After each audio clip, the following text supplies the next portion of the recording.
Namaste, Shivsha. Welcome students to the part 12th of Business Organization Management, Fundamentals of Management.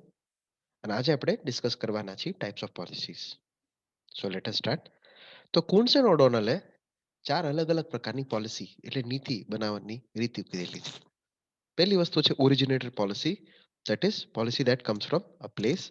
Second is appeal policy, પણ એક સૌથી પહેલા પેટા વેપા કોનો બને? Policy on the basis of source, મતલબ ક્યાંથી સ્ત્રોતથી શરૂઆત થાય છે. તો જેમ તમે જોઈ શકો છો, ઓરિજિનેટર પોલિસી મતલબ એ ક્યાંથી આવે છે.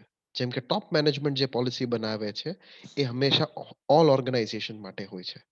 મિડ લેવલ હોય તો ખાલી મિડ લેવલના ફંક્શનલ લેવલ ઉપર અને બોટમ લેવલ સુધી કામ કરે. બોટમ લેવલ ખાલી ફંક્શનલ કામ મતલબ ડે ટુ ડે ટાસ્ક માટે જ પોલિસી માટે કામ કરે. એ જ રૂપે તમે અપીલ્ડ પોલિસી સમજી શકો છો. So what is an appealed policy? It means that decisions given in the case of appeals in exceptional cases up to management hierarchy. કોઈ પણ પ્રકારનો ડાઉટ હોય, સપોઝ પોલિસી ન ખબર પડતી હોય, તો પછી રિફર કરવામાં આવે હાયર ઓથોરિટીને. જેમ કે રજા વૃત્તિઓનો મતભેદ, જેમ કે કોઈ સમયની ન ખબર પડતી હોય, ત્યારે અપીલ્ડ પોલિસી ખાસ કરીને અપાય. So the direction that he gets is described as appealed policy and constitutes a precedent. Precedent એટલે શું? એક કન્ડિશન છે. કન્ડિશન અપ્લાય પોલિસી કહેવાય છે. Condition apply for the future managerial actions. The third type policy that is written is implied, જે સમજી શકાય, જે સમજણથી આવે. So implied policy is meant policy which emanate from conduct, જે વ્યવહારથી conduct થાય છે, જે વ્યવહારથી આવતો હોય. It also originates where existing policy are not enforced. જે હાલની પોલિસી અમલમાં ન આવતી હોય, again guidelines may be provided. દોરવણી આપી શકાય, માર્ગદર્શન આપી શકાય, provided by the decision makers unconsciously, જાણી જોઈને નહીં, and become implied policies. Externally implied policy એટલે બાહ્ય રૂપે જો અમલ કરવામાં આવે, જેમ કે ગવર્મેન્ટ કંટ્રોલ, પોલ્યુશન માટેના સ્ટ્રિક્ટ રેગ્યુલેશન્સ કહેવાય છે, બિલ્ડિંગ હાઇટ માટેના, ટાઉન પ્લાનિંગ માટેના, નોન એગ્રીકલ્ચરલ લેન્ડ એને જે કહેવાય, મતલબ ખેતીની જમીન તમે ડાયરેક્ટલી ઇન્ડસ્ટ્રીયલ પ્લોટમાં ન કન્વર્ટ કરી શકો. તો એ બધી એક્સટર્નલ ઇમ્પ્લાઇડ પોલિસીનો ભાગ બને છે. Policy on the basis of different levels, અલગ અલગ સ્તર પ્રમાણે. તો એ બેઝિક પોલિસી, જનરલ પોલિસી અને ડિપાર્ટમેન્ટલ પોલિસી. બેઝિક પોલિસી એટલે શું? Policy which are followed by top management level. જેમ કે for example, the branches will open in different places. જ્યાં સેલ 5 લાખ કરતા વધુ હોય, 5 લાખ અથવા 5 લાખ કરતા વધુ હોય, એ બેઝિક પોલિસીમાં સ્ટોર ઓપન થાય છે. General policy, this policy affect the middle level management. આ બધી policy middle level management affect કરે છે.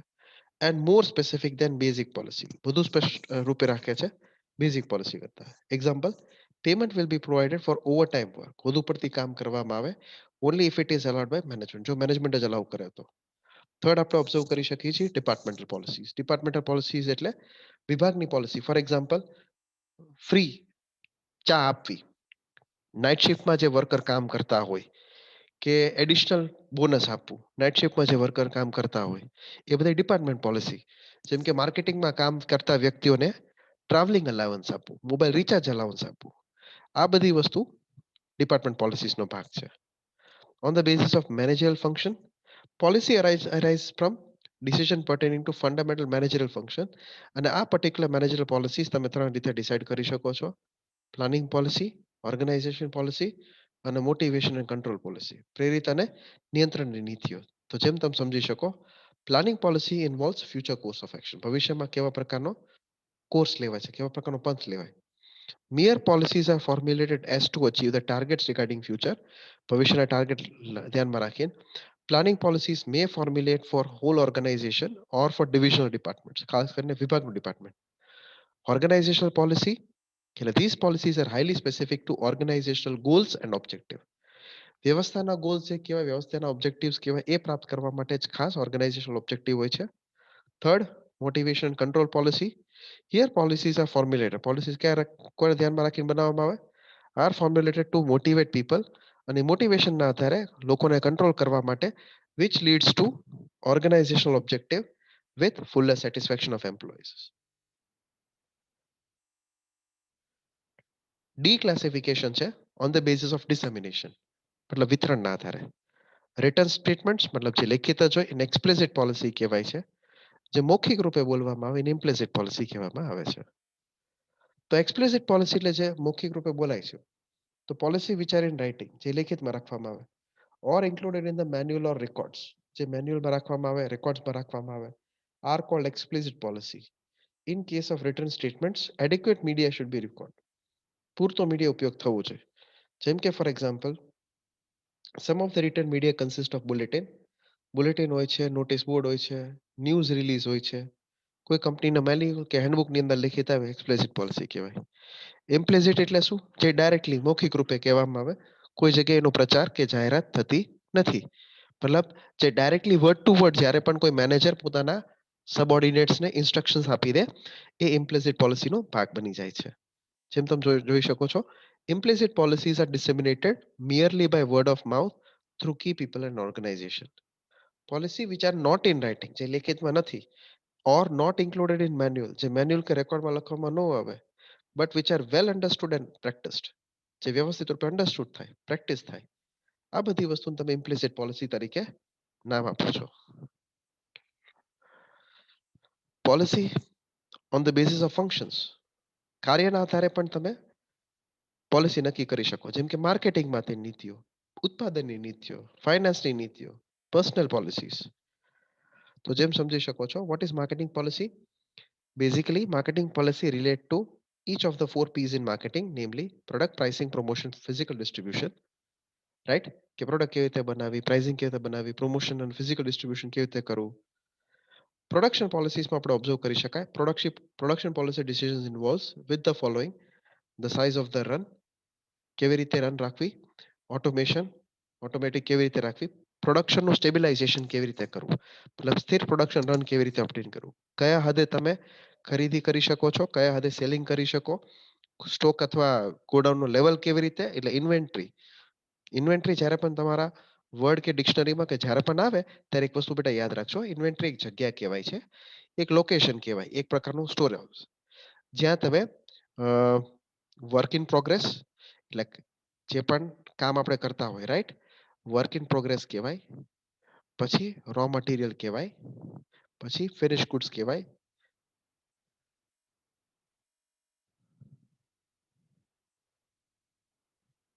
રાઈટ. આ બધી વસ્તુ તમે સ્ટોર કરો છો એટલે inventory level is very important when it comes to understanding the entire policy run. Third policy is financial policy. Financial policy related to the following is sources of capital કેવા પ્રકારનો source આપણે રાખીએ છીએ, કાર્યશીલ મૂડી કેવી રાખવાની હોય, પ્રોફિટનું વિતરણ કેવી રીતે થાય છે, કેવી રીતે ડેપ્રિસિએશન મતલબ જ્યારે પણ કોઈ વસ્તુનો ઘસારો થાય તો એનો અલાવન્સીસ કેવી રીતે આપી શકાય. ફોર્થ આપણે ઓબ્ઝર્વ કરી personal policy. So this policy decision have to be taken in connection with personal administration. Personal administration એટલે રિગાર્ડિંગ ટુ એચઆર મતલબ ભરતી કેવી રીતે કરવી, ટ્રેનિંગ કોને આપવું, પ્રમોશન કેવી રીતે આપવું, રેમ્યુનરેશન બેનિફિટ્સ કેવી રીતે આપવું, ઇન્ડસ્ટ્રીયલ રિલેશન્સ કેવી રીતે રાખી શકાય. નેક્સ્ટ આપણે ટોપિક ભણવાના છીએ છે પોલિસીનું ફોર્મ્યુલેશન. પોલિસી ફોર્મ્યુલેશનમાં 3 સ્ટેપ હોય છે. First step is environment analysis, second is policy option, third is assessment of options and selection of policy. Policy ફોર્મ્યુલેશનમાં પહેલો સ્ટેપ છે કેવી રીતે તમે વાતાવરણનું વિશ્લેષણ કરો છો. એટલે વાતાવરણ શાના માટે છે, વાતાવરણ કામ કેવી રીતે કરે. એટલે જ્યારે વાતાવરણની જ્યારે વાત કરી ત્યારે કયા પરિબળો ધ્યાનમાં રાખવા? રાજકારણીય, આર્થિક, સોશિયલ, સામાજિક અને ટેકનોલોજીકલ. આ 4 પ્રકારના વાતાવરણ ખાસ કરીને કોઈ પણ એક પેઢીને અસર પાડી શકે છે. એના આધારે નીતિઓ કેવી રીતે બનાવી, પોલિસીઝ કેવી રીતે બનાવી અને એના આધારે assessment of options and selection of policy કેવી રીતે કરવી એ પોલિસી બનાવવાના સ્ટેપમાં આવે છે. હવે આ તમારા માટે પોલિસી ફોર્મ્યુલેશનની અથવા પોલિસીસની આખી આખી પાર્ટ કમ્પ્લીટ થાય છે. હવે જે આપણે સ્ટાર્ટ કરવાના છીએ એ બહુ જ ઇમ્પોર્ટન્ટ છે અને એ ટોપિક ગેરંટીડ એક્ઝામિનેશનમાં પૂછાતી હોય છે. જે હું ટોપિકની વાત કરું છું એ છે પ્રોસેસ ઓફ પ્લાનિંગ. યાદ રાખજો છોકરાઓ, ખાસ કરીને આ પ્રશ્ન જે અત્યારે આપણે ચર્ચા કરી રહ્યા છીએ એ ખૂબ જ ઇમ્પોર્ટન્ટ છે. પ્લાનિંગની પ્રક્રિયા એટલે શું? દરેક ફિલ્ડમાં દરેક ક્ષેત્રમાં કંઈક ના કંઈક નાનું અથવા મોટા પાયે આયોજન તો જોશે જ તે. એ ઘણીવાર સફળ પણ બને છે, ઘણીવાર નિષ્ફળ પણ બને છે. પણ એને તમે ચોકસાઈ રૂપે નક્કી ન કરી શકો કે આ તમે આવી રીતે જ તમે પ્લાનિંગ ગેરંટીથી ઓબ્ટેન કરી શકો. પણ એક સ્ટુડન્ટ તરીકે as a student it can certainly be said that normal stages of planning, normal stage પ્લાનિંગનું જે કરતા હોય ઓલમોસ્ટ સિમિલર હોવો જોઈએ. જેમ કે ફોર એક્ઝામ્પલ પ્રોસિજર કે સ્ટેजेस ઓફ પ્લાનિંગ હોય તો planning process is affected by requirement of business financial condition. બિઝનેસની ફાઇનાન્શિયલ કન્ડિશન કેવી રીતે છે, ડોમેસ્ટિક સર્કમસ્ટાન્સીસ કેવી રીતે છે. Hence it is quite obvious that each unit, દરેક યુનિટ પોતાની રીતે જ વિચારે, પોતાની રીતે જ શું કરે છે પ્લાનિંગ.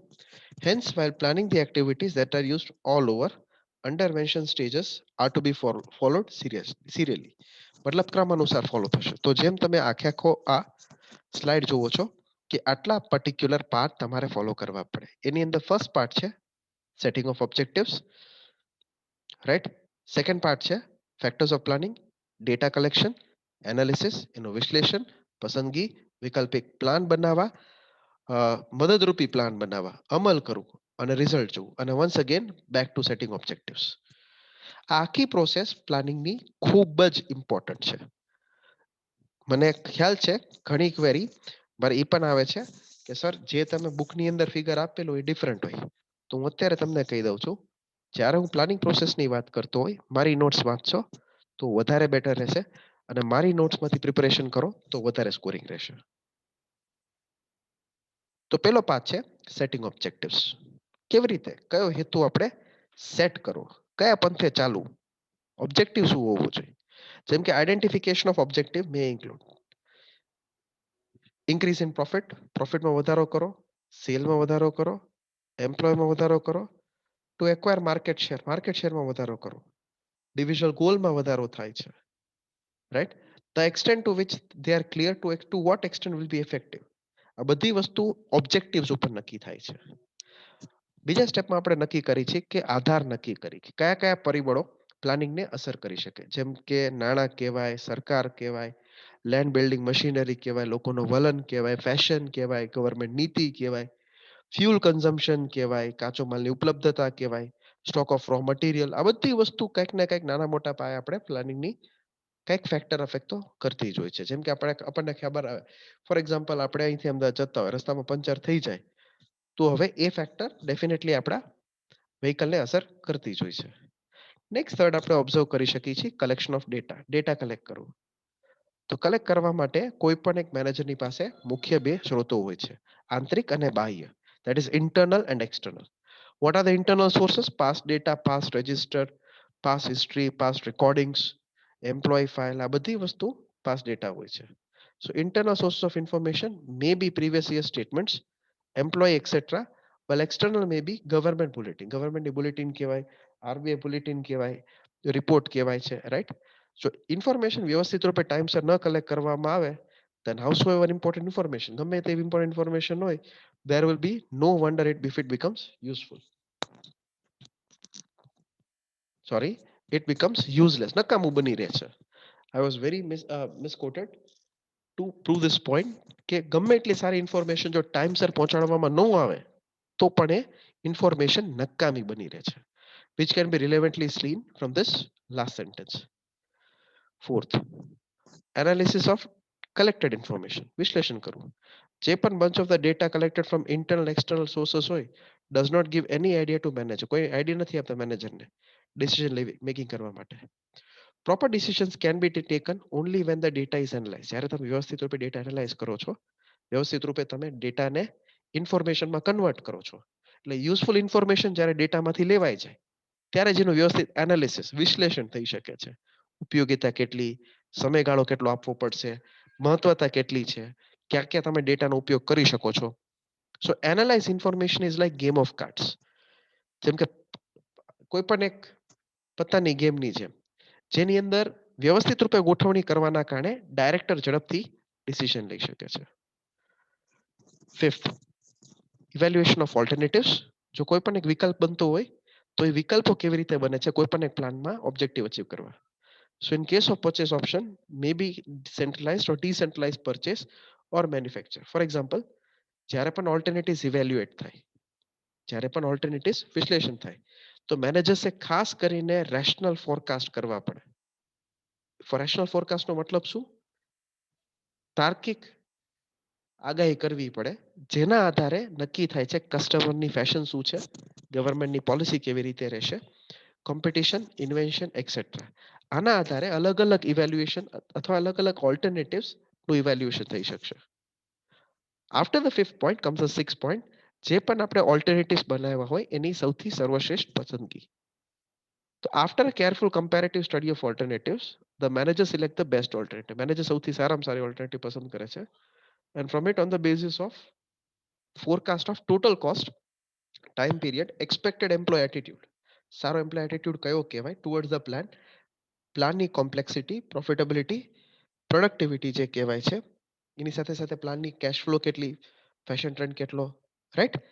અને ઈ બેસ્ટ ઓલ્ટરનેટિવ ગમે તે ઇન્સ્ટન્ટમાં ચેન્જ પણ થઈ શકે. જો તમે બેસ્ટ ઓલ્ટરનેટિવ વ્યક્તિગત પસંદ ઉપર કે કોઈ પણ પક્ષપાત ઉપર પસંદ કરો તો ડેફિનેટલી હું કહું છું પ્લાનિંગ ફેલ જશે. અને આ ન બને એના માટે ખાસ કરીને એક્સપર્ટ્સને કાઉન્સલ કરવામાં આવે છે. Detail planning for the selected alternative. જે પણ આપણે પસંદ કરતા હોય એનું વિસ્તૃત પ્લાનિંગ, જેમ કે માઇક્રો લેવલ એક એક સિક્વન્સમાં શું થશે. Detail programs of plan means to determine the condition and time of implementation, to assign authority and responsibility to employees, to achieve goal, to arrange for facilities in direction and supervision of activities. ખાસ કરીને આપણે યાદ રાખવાનું છે by use of proper tools, વ્યવસ્થિત ટૂલ્સના હેલ્પથી તમે best ઓલ્ટરનેટિવ્સ પસંદ કરી શકો છો.